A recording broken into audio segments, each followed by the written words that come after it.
두 번째로 오늘 본문은 우리의 마음의 생명인 사랑을 점검케 합니다.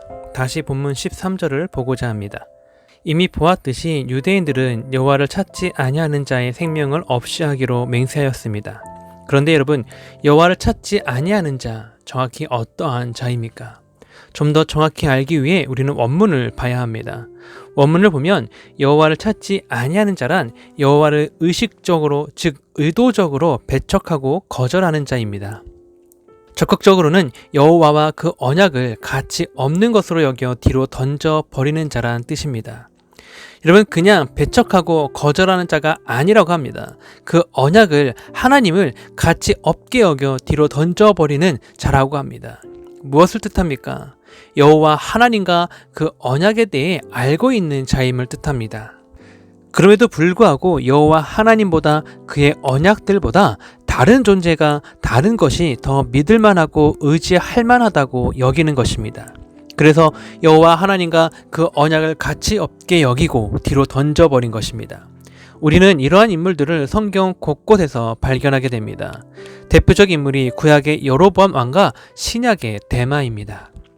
열왕기상 11장 26절을 보면 선지자 아히야가 하나님께서 이스라엘의 12지파 중 10지파를 여로보암에게 주시기로 작정하셨음을 예언합니다. 단순히 10지파를 주어 왕으로 삼으시겠다는 예언만이 아니었습니다. 하나님은 아히야를 통해 왜 10지파를 솔로몬에게서 빼앗아 여로보암에게 주시는지 그 이유를 정확히 말씀하셨습니다. 그 이유는 솔로몬이 여호와 하나님을 버리고 시돈 사람의 여신 아스타롯과 모압의 신 그모스, 암몬의 신 밀곰을 경배하였기 때문입니다. 그 아버지 다윗의 행함과 달리 여호와 하나님의 길로 행하지 아니하였기 때문이었습니다. 한마디로 솔로몬이 여호와 하나님의 모든 은혜들을 가치 없게 여기고 뒤로 던져버리자 하나님께서 그 징계로 10지파를 떼어 여로보암에게 주시겠다는 것이었습니다. 여러분, 하나님의 은혜 축복들을 가치 없게 여기면 그 축복들을 치우십니다. 물론 구원의 은혜, 십자가 은혜는 여전히 우리 심령 안에 있습니다. 택자를 향한 하나님 아버지의 긍휼 때문입니다. 하지만 내 삶을 채웠던 하늘의 축복들이 사라집니다. 그 축복들을 보며 여전히 하나님이 나를 위하신다는, 나를 위해 일하신다는 그 망각에서 벗어나게 하시기 위함입니다. 여러분, 내 삶을 채우는 축복이 하나님이 나와 함께 하시는 증거일 수 있지만 또한 나의 영을 흐리게 하는 걸림돌이 될 수 있음을 명심하시기 바랍니다. 언제나 축복의 주 되시는 여호와 하나님만을 붙들고 사모하는 저와 여러분이 되기를 소망합니다. 이러한 말씀과 함께 하나님께서는 아히야를 통해 여로보암에게 축복 또한 약속하셨습니다.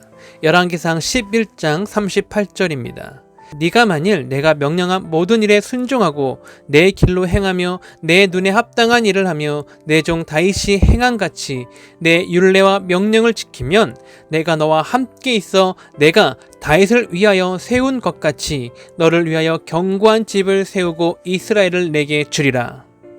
지금 하나님께서 여로보암에게 축복을 말씀하십니다.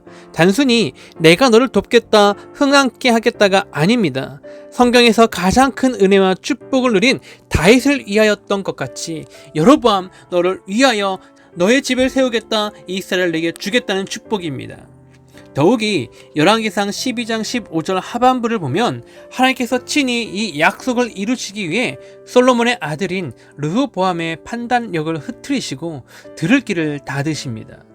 자비를 구하는 백성들에게 포악한 말을 하게 하십니다. 그리고 10지파의 수장들의 마음을 여로보암을 향하게 하시고 왕으로 삼게 하십니다. 이 모든 일을 여로보암은 먼저 들었고 일의 가정들을 통해 하나님의 약속이 성취되고 있음을 그 한 가운데에서 보았습니다. 그런데 그게 끝입니다.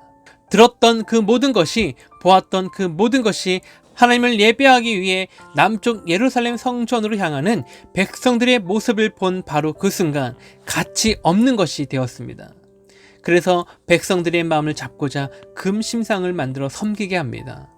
여로보암의 눈에는 그것이 자신의 나라를 경고케 하는데 더 옳은 방법으로 보였고 더 믿을만하며 신뢰할 만한 방법으로 여겨졌기 때문입니다. 아니, 무엇보다 여로보암 자신의 마음의 생명인 사랑이 너무나 위하는 자기 자신을 더 평안케 할 수 있는 방법이라 여겨졌기 때문입니다. 그 대신 금신상을 가리켜 여호와라 칭하였습니다.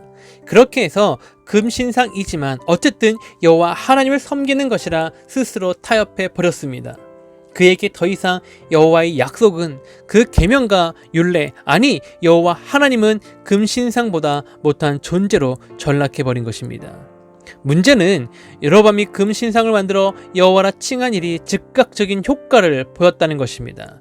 남유다 예루살렘 성으로 내려가 제사하고자 했던 백성들의 발목을 잡았고 백성들을 북이스라엘 내에 머물게 하였습니다. 그 결과 그 누가 보더라도 자신의 나라와 왕자는 더 경고케 되었습니다. 여러분은 어떠하십니까?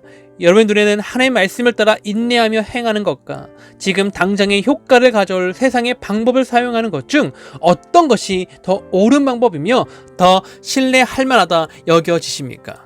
하나님의 말씀을 따라 정직히 행하는 자가 되시기 바랍니다.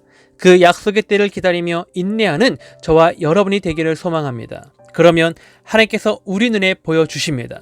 저와 여러분의 삶을 가득 채운 여호와 하나님의 행적들을 보여주십니다. 보고 감사하며 이 세상을 향해 하나님의 영광을 선포케 하십니다. 이 은혜의 주인공 바로 저와 여러분이 되기를 소망합니다.